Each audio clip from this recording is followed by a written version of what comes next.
لله الكريم المنان على ما هدانا إلى الإسلام وأرشدنا للإيمان وأنزل هذا القرآن الكريم بالبرهان وأرسل لنا أفضل الرسل بأفصح اللسان فله الحمد والشكر على هذه النعم العظيمة والآلاء الجسيمة والصلاة والسلام على خير خلق الله وخاتم رسول الله الذي قال ما اجتمع قوم في بيت من بيوت الله يتلون كتاب الله ويتدارسونه فيما بينهم إلا نزلت عليهم السكينة وغشيتهم الرحمة وحفتهم الملائكة وذكرهم الله في من عنده وعلى آله وصحبه ومن اهتدى بهديه وبعد فإننا سندرس اليوم بعون الله وتوفيقه في كل من سورة قريش والماعون والكوثر فلنبدأ من هناك. أعوذ بالله من الشيطان الرجيم. بسم الله الرحمن الرحيم. لإيلاف قريش إيلافهم رحلة الشتاء والصيف فليعبدوا رب هذا البيت الذي أطعمهم من جوع وآمنهم من خوف. بسم الله الرحمن الرحيم. أرأيت الذي يكذب بالدين فذلك الذي يدع اليتيم ولا يحض على طعام المسكين فويل للمصلين الذين هم عن صلاتهم ساهون الذين هم يراءون ويمنعون الماعون. بسم الله الرحمن الرحيم. إنا أعطيناك الكوثر فصل لربك وانحر إن شانئك هو الأبتر. أعوذ بالله السميع العليم من الشيطان الرجيم. بسم الله الرحمن الرحيم. እጅግ ሩህሩህ በጣም አዛኝ በሆነው አላህ ስም እንጀምራለን። ሱረቱ ቁረይሽ መክያ ወአያቷ 40 ቁረይሽ መካ የወረደች ስትሆን 4 አንቀጾች ብቻ ያሏት አጭር ምዕራፍ ናት።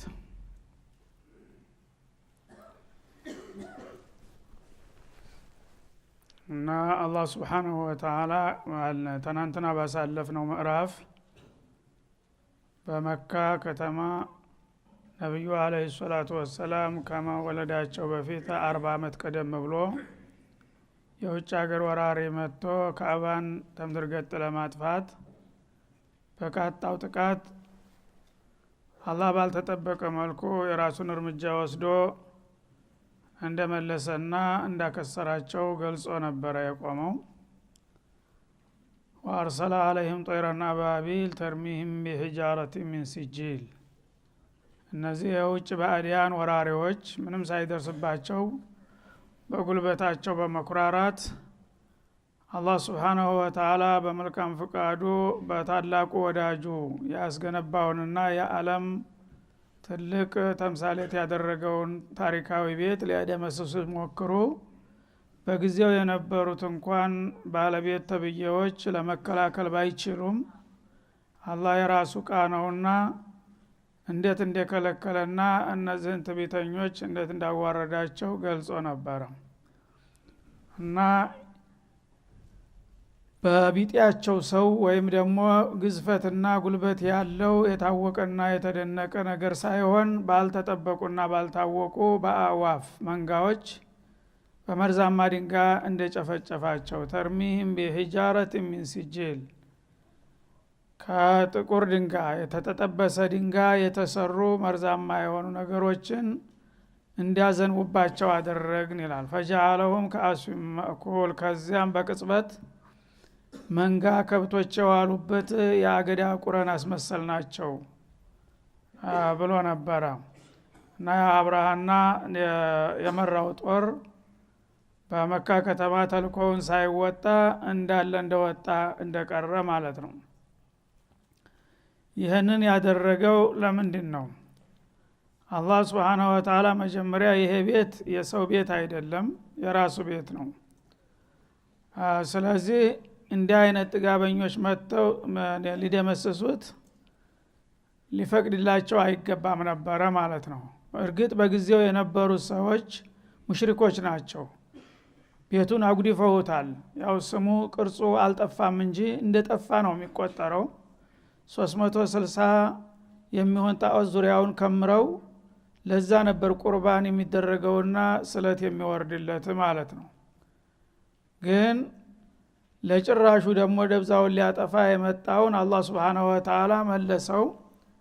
ከዛ ቀጥሎ ደግሞ በቅርብ ጊዜ በሚልከው ታላቁ መልእክተኛ እነዛን ጣዖቶች እንዲጸዱና ቤቱ ወደ ተመሰረተለት አላማ እንዲመለስና እስከ ዘለቄታውም ድረስ አገልግሎቱን እንዲቀጥል የራሱን የሆነ እርምጃ እንደወሰደ ገልጾ ነበረ ማለት ነው። ይህንን ያደረገው በአንድ በኩል የራሱን ቤት ለማዳን ቢሆንም በሌላ በኩል ግን እግር መንገዱን ኗሪዎችን ከውጭ ጥላትና ከወራሪ አድኗቸዋል ማለት ነው። ውለታው ውሎላቸዋል።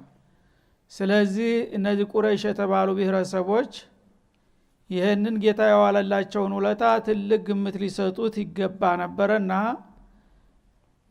ብረሱ የዛን ጊዜ የታደኳቸውን ትረሳላችሁ ሆይ ለማለት እነሱን ለመውቀስ መግቢያ አደረገው ማለት ነው። ሊኢላፊ ቁረይሽ እነዚያን ዙህን መራሽ የሆነ ከባድ ጦር እኮ በቀላሉ ያራገፍኩላችሁና ያመከንኩላችሁ እናንተ የቁረይሽ ብሔረሰቦች ቀደም ሲል የነበረውን ሰላማዊ ኑሯችሁን እንድትቀጥሉ ለማስቻል ብዬ ነው። ምክንያቱም የውጭ ወራሪ መጥቶ እንደፈለገ ቢጨፈጭፋችሁ ኑሮ ከዛ በኋላ ህልውናችሁ ራሱ ተጥቅም ውጭ ሆን በዛች ሀገር መቀጠል አትችሉም ነበር። እና ቁረይሾችን ወትሮ እንግዲህ እንደተሰባሰቡና እንዳበሩ ክብራቸው እንደተጠበቀ ባሉበት በወግ በባህላቸው እንዲቀጥሉ ለማስቻል ብዬ ነው ይሄን አይነት እርምጃ የወሰድኩት ይላል ማለት ነው። እና ኢላፍ ማለት እጅቲማዕ ማለት ነው። መከተም በአንድ ቦታ ላይ ያውን የተረጋጋ የማህበራዊ ህይወት መስርቶ የሚኖር ህብረተሰብ ሙእተሊፍ ይባላል ማለት ነው።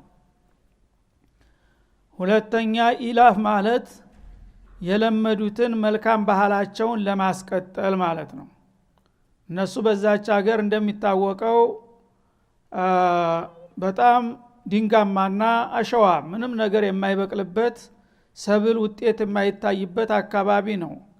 ግን ቢበረከቲ ዱዓ ኢብራሂም ኸሊል الرحማን ረቢ ጃል هذا በለደን አሚና ወጅኑባ ወርዙቅ አህለሁ ሚነ الثمرات በሚለው ታሪካዊ ጸሎታቸው እዚህ ይሄንን ቦታ እንግዲህ አንተ ለቤትህ ተመረጥከው እኔ ደግሞ እዚህ ያስቀመጥኳቸውን ጠባቂዎች ቀለባቸውንና አስፈላጊ ጉዳያቸውን ሁሉ ለግሳቸው ወርዙቁሁም ሚነ الثمرات እንደገና በሌላ ቦታ ቱጅባ ኢለይሂ ثمرات كل شيء رزقا من لدنا የተለያዩ ፍራፍሬዎች በየትኛውም ክፍለ ዓለም የተመረቱ ምርቶች ወደዙ እንዲጫኑና እንዲጎርፉ አደረኩላቸው ይላል ማለት ነው።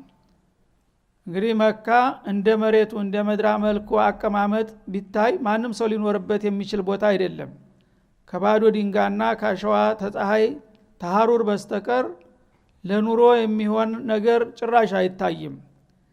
ግን አላህ Subhanahu Wa Ta'ala ሁን ካለው ሁሉ ነገር ይሆናልና በዛ ምንም ሚላስ የሚቀመስ በሌለበት ሀገር በአለም ላይ የፈለጉ ለምለም ሀገሮች አፈሩትን አትክልትና አዝሪት ጠቃሚ ነገር ሁሉ በሙሉ ወደዛ እንዲጎርፍ በማድረግ ነው ሁልጊዜ የተከበረችና ለማገር አድርጎ ያቆያት ማለት ነው። ግን እነዚህ የውጭ ወራሪዎች በቀላሉ እንዳሰቡት ቢቀናቸውና ቢሳካላቸው ኑሮ ለአንዴና ለመጨረሻ ጊዜ ካዕባን ተደመሰሱት። በቃ ከዛ በኋላ ያች ሀገር ተጥቅም ውጭ ልትሆን ትችል ነበር። ያ እንዳይሆን አላህ Subhanahu Wa Ta'ala ይሄንን አደገኛ ጥላት በቀላሉ አቀብኩላችሁና ተንኮሉን አመከንኩላችሁ።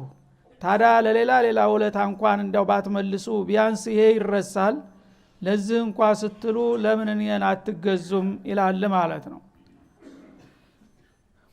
ለኢላፊ ቁረይሽ ፈዓልና ማ ፈዓልና በአስሐቡል ፊል ላይ የሰራነውን ሰራን። ቁረይሾችን የተለመደውን የተረጋጋ ሰላማዊና የበለጸገ ኑሯቸውን ለማስቀጠል እንዳይቋረጥ ለማድረግ ነው ይሄን እርምጃ የወሰድነው ይላል። ምኑን ነው የሚቀጥሉት? ኢላፊህም ረህለተ ሽታኢ ወሰይፍ ሁለት ታሪካዊ የሆኑ የንግድ እንቅስቃሴዎች ነበሯቸው በጎረቤት ሀገር ላይ የሚያደርጓቸው። በተለይ እነዛ የገቢ ምንጫቸውን የሚያገኙበት ስለሆነ የመንና ሻም ሀገር አንደኛው በደቡብ ሌላኛው በሰሜን ነው። በእነዚህ በሁለት ሀገሮች በአመት ውስጥ ሁለት እንቅስቃሴዎች በማድረግ ብቻ አስፈላጊውን ነገር ሁሉ በቀላሉ ያገኙ ነበር ማለት ነው።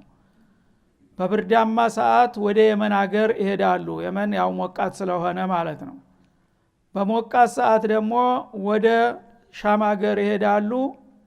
እነዚህን ሶስቱን ሀገሮች በማጣቀስ እነሱ መካከል አገናኝታው ነው በየመን የሚገኘውን ሸቀጥ ገዝተው ይመጡና እንደገና የራሳቸውን ጨምረው ወደ ሻም ሀገር ይሄዳሉ ማለት ነው። ተሻም ሀገር ደግሞ የሚሸጡትን ሽጠው ለውጠው ከዛ የሚገኘውን ደግሞ ተፈላጊ ሸቀጥ ሸምተው ይመጡና መልሰው ወደ የመን ያፈሳሉ ማለት ነው። በዚህ እንግዲህ በጣም የተሳካ በሆነ የንግድ ስርዓት ውስጥ አመታትና ዘመናትን ሲያስቆጥሩ ቆይተዋል በሰላም ማለት ነው። በዛ ጊዜ እንግዲህ አረቦች ዘላኖች ናቸው። ግመል ያረቡ በረሃ ለበረሃ ከተማ እንኳን የላቸውም። ትንሽ እቺው ከመካ ተሽላ ነው እንጂ ሌላ ቦታ ያሉት በድንኳን ነው የሚኖሩት። ልክ እንደ ዘላን ጨሌ ባጨለበት አንድ ሰሞን ድንኳናቸውን ይዘረጋሉ፣ ገመላቸውን ያሰፍራሉ። ያ ሲያበቃ ደግሞ በሌላ ክልል ሁልጊዜ የሚጓዙና የሚነግዱ ነገሮች ነበሩ ማለት ነው። መኮች ግን ለመጀመሪያ ጊዜ በዚህ በካዕባ አማካይነት የከተሜ ኑሮ የቆረቆሩና የተረጋጋ ህይወት ይመሩ የነበሩት እነሱ ናቸው። ሌሎቹ ታዲያ አገራቸው ያው የሚያበቅለው ነገር ስለሌለ ችግረኞች ናቸው አብዛኛዎቹ ማለት ነው። ችግር ስለሚያጠቃቸው ሚላስ የሚቀመስ ስለሌለ ለመኖር ሲባል አንዱ ሌላውን በመውረር ነበር ብዙ ጊዜ የሚኖሩት ማለት ነው። እና ብሔረሰቦች የተለያዩ ቀባኢሎች ናቸው። አንዱ ጉልበት የተወሰነ ጉልበት ካለው ደከም ያለውን ብሔረሰብ ሄዶ ሌሊት ይወራል። ግመሉን ምኑን ዘርፎ ሰዎቹን ገሎ ይሄዳል ማለት ነው።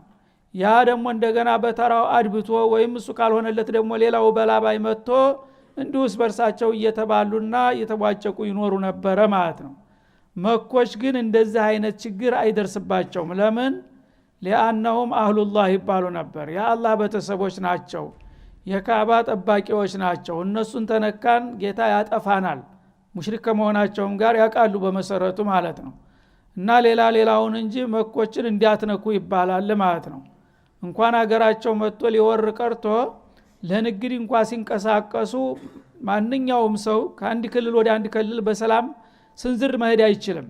እነሱ ግን ከዚህ ከመካ ተነስተው ሻም ሀገር እስከሚሄዱ የወር ጉዞ ነው። ወር ሲጓዙ ስንት በረሃ ስንት ጋራ ተራራ ዙረው ሲሄዱ ማንም ሽፍታ ተራ ዘራፊ እንኳን ዘወር ብሎ ያያቸውም። ያ ቃል መልካቸው አሰራር አለባበሳቸው ምልክት አላቸው። መኮች ናቸው ተዋቸው ነው የሚባለው ማለት ነው። እንዲሁም ደግሞ እነሱ ሲወጡልን ከተማው ባዶ ነው ብሎ በአካባቢ ያለ ወራሪም መጥቶ አያሰጋቸውም። ሌላው ግን በመንገር ከወቅታ በየበረሃው ይቀጠቀጣል፣ ይጨፈጨፋል። እንዲሁም ደግሞ ከተማውን ትንሽ ትቶ ተወጣ ሶጣ እንዳለ ተስር ያለው ደግሞ አገሩን ወሮ ባዶውን ያስቀረው ነበር።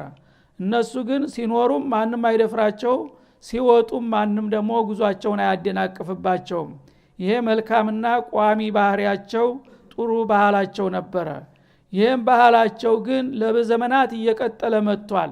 ትውልድ ከትውልድ መኮችን በተኮል እንዳታው እነሱን ከነካችሁ የካዕባ ባለቤቶች ስለሆኑ ጌታ ይቆጣና ያጠፋናል እያለ አባተ ለልጁ ምክርና ኑዛዜ ያስተላለፈ ስለሚሄድ እንኳን እነሱ ቀርቶ እነሱ በሚሄዱበት ጊዜ ሌላው ብሔረሰብ ከነሱ ጋር እግር መንገዱን ልሂድ ካለ ማንም አይነካውም እነሱ ጋር እስካለ ድረስ ማለት ነው። እና ይህ አይነት ክብር ነበራቸው። ይህ አይነት እንግዲህ ክብር የነበራቸውን ህዝቦች አብርሃ ተሳክቶለት በቀላሉ መጥቶ ካዕባን ደምስሶ እነሱን በታትኖት የሳቸውን ቢያጠፋቸው ኑሮ ከዛ በኋላ እንኳን መልሰው እዛ አካባቢ ምን ከተማለን ቢሉ አያየናችሁ እስከዛሬ ዝም ብለን በከንቱ ነው ስንፈራ ይኖር ነው ይሄው አብርሃ ተጫወተባችሁ አይደለም እንዴ እናንተም ከኛው የተሻላችሁ አይደላችሁም እያሉ ሌሎቹ ሊደፍሯቸው ይችል ነበር ማለት ነው። ያ ነገር እንዳይመጣ ነው መቀጣጫ ያደረኩት አብርሃን ይላል አላህ Subhanahu Wa Ta'ala። ከዛ በኋላ የአብርሃ ጉዳይ ተተከሰተ በኋላ የቀባኢል العرب ተወትሮው በብዙ ጥፍ የበለጠ መኮችን ማክበር ጀመሩ። እንደውም ዝዋሩ በዛ ከዛ በፊት አትንኳቸው ነበር እንጂ ከዛ አልፎ ብዙ አሁን ግን ታሪካዊ ቦታ ነው። እዛ በአመት እንግዲህ በሐጅ በዑምራ ህዝቡ ይመጣ ጀመር ይጎርፍ ጀመር። እነሱ ሄደው በንግድ ያገኙት የነበረውን ራሱ ይዞላቸው መምጣት ጀመረ ማለት ነው። ከተማቸው ቁጭ ብለው ሱቃቸውን ከፍተው በአለም ላይ በጀዚራ ዙሪያ የሚገኘው የሸቀጥ አይነት ሁሉ ራሱ ጎርፎ ይመጣል። ያንን ተቀብለው እንደገና ወደ ጎረቤት ሀገር ያፈሳሉ እንዳውም ማለት ነው። ይህን ነገር እንግዲህ ማን ያደረገላችሁ ይላል።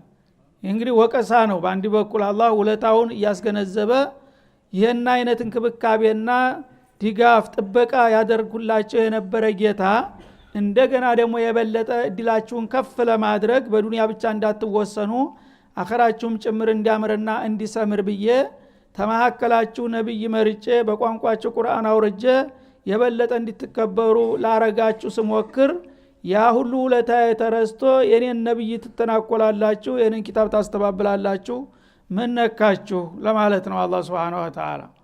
እንግዲህ ባለ ውለታ ሰው እንዳው ቢያጠፋ እንኳን አይ ምንም አይደለም እሱ ነው እሱ ባይሆን ኑሮ ተብሎ ይታለፋል ማለት ነው። ግን ሁሉ ጊዜ እንክብካቤ የሚያደርግልህ ሁሉ ጊዜ የሚጠብቅህ እንደገና ደግሞ የበለጠ እድል ሲሰጥህ ባጎረስኩ ጀንተነከስኩ እንደሚባለው ለምንድነው ነብይ የምትልከው ለምንድነው ኪታብ የምታወርደው መባል መልስ ሊሆን ይገባ ነበር ይላል አላህ። ኢላፊ ቁረይሽ እና ቁረይሾችን ቀደም ሲል የለመደውን መልካም ባህሪያቸውንና የተረጋጋ ኑሯቸውን ለማስቀጠል ስል ነው በአብርሃ ላይ ያን አይነት ታይቶ የማይታወቅ እርምጃ የወሰድኩት። ኢላፊም ረህለተ ሽታኢ ወሰይፍ በተለይም ሁለት በብርድና በፀሐይ ጊዜ የሚያደርጓቸው ንግዳዊ እንቅስቃሴዎቻቸው በተለመደው መልኩ ተከብረው እንዲቀጥሉላቸው ለማድረግ ነው ይህን እኮ ያደረኩት ይላል። በመሆኑም ሌላውን ውለታ ብትረሱ እነዚህ ነገሮች መረሳት የለባቸውምና ፈሊዕቡዱ ረብ ሀዘል በይት በዚህ ቤት አማካይነት ነውና የሁሉ ክብርና እንክብካቤ የተሰጣችሁ ይሄ ታሪካዊ ቤት ጌታ የሆነውን አላሁል ዋሂዱል አሐድን ሊገዙ ይገባቸዋል። ፈሊወሂዱሁ ወሊዕቡዱሁ ወህደሁ ላ ሸሪከ ለህ እሱን ከምንም ከማንም አጥርተው ጣዖታትን ወደ አጠራርገው ጥለው በላኩላቸው ነብይ አማካይነት ከሱ ዙሪያ ተሰልፈው ጌታቸውን ቀጥ ብለው መገዛት ነው የሚጠበቅባቸው። ረብ ሀዘል በይት ተሽሪፈን ለሁ ነው የዚህን የታሪካዊ ቤት ጌታ ይላል። ቤቱን በመሰረቱ ያው ኢብራሂም ናቸው የሰሩት ልጃቸው እስማኤል ጋራ ግን አላህ የራሴ ቤት ይለዋል ለማክበር ሲል ማለት ነው። የሱ መኖሪያ ቤት ማለት አይደለም። አላህ ናቀተላህ እንደሚለው የነብዩላህ ሷሊህን ግመል በታሪክ የፈጠራትን ናቀተላህ አላት ያላህ ግመል ሌሎቹ ሰማን ናቸው እሱ ነው ግን ልዩ ሆና በተአምር መልክ ስለላካት ማለት ነው።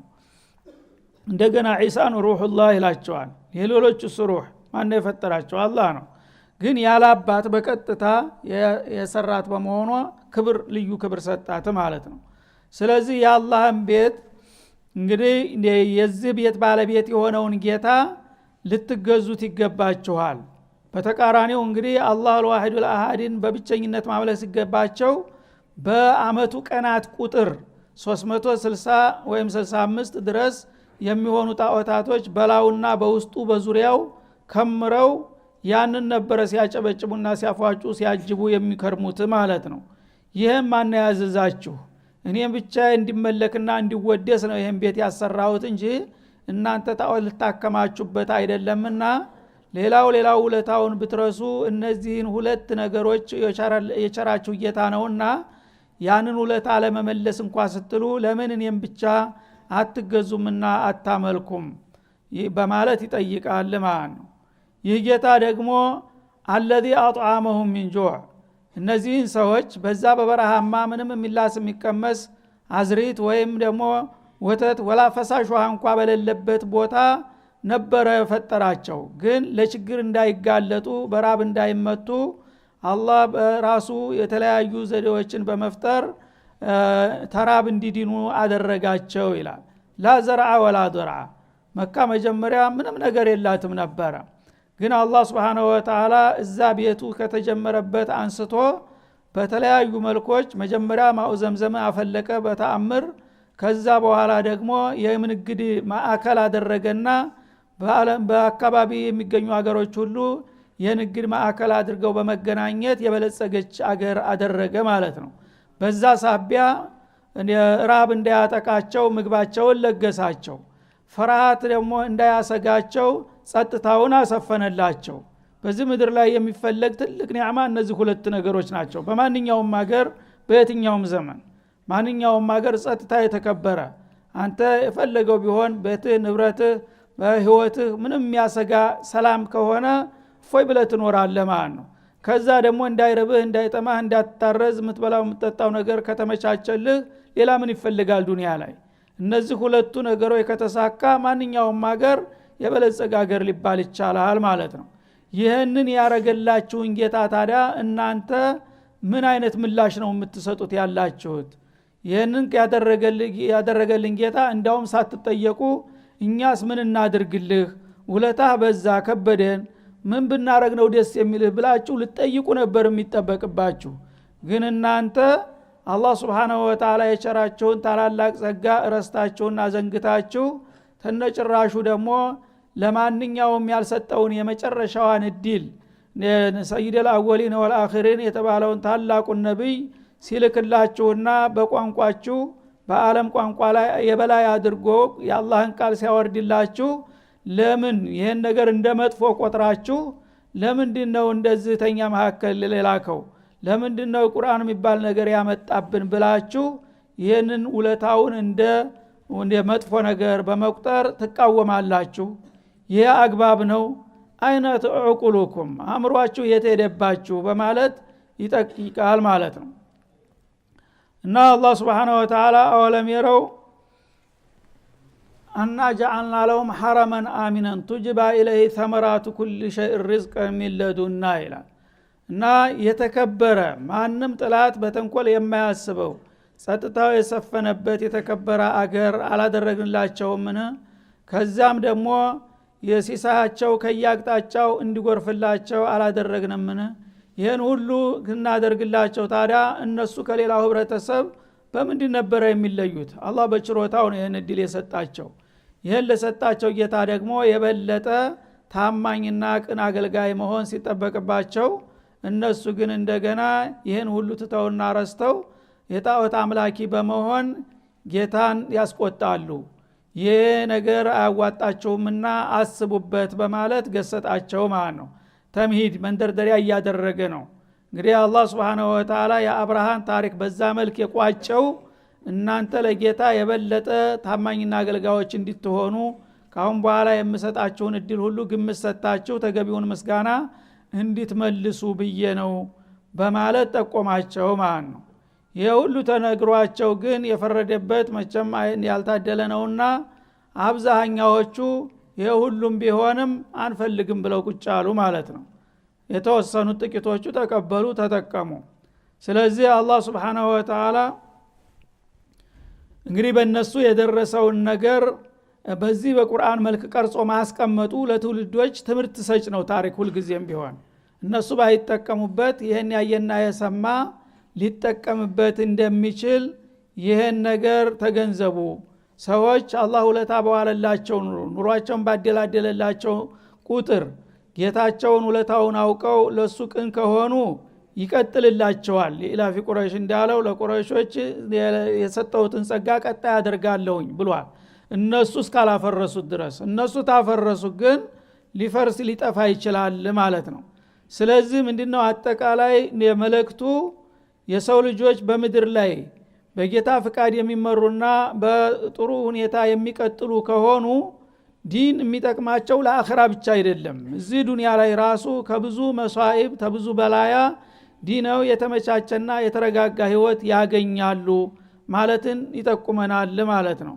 በአንጻሩ ደግሞ እነሱ አላህ የዋለላቸውን ውለታ እየረሱ ወደ መጥፎ የሚሄዱ ከሆነ አላህ ይቆጣና በአኺራ ቅጣት ብቻ ሳይሆን እዚሁ ዱንያው ላይ በላይ ያመጣባቸዋል። ችግር ይመጣል፣ ድርቅ፣ ጦርነት፣ ሰላም ይደፈርሳል፣ እዚያ ተሳቸው ይጠፋል።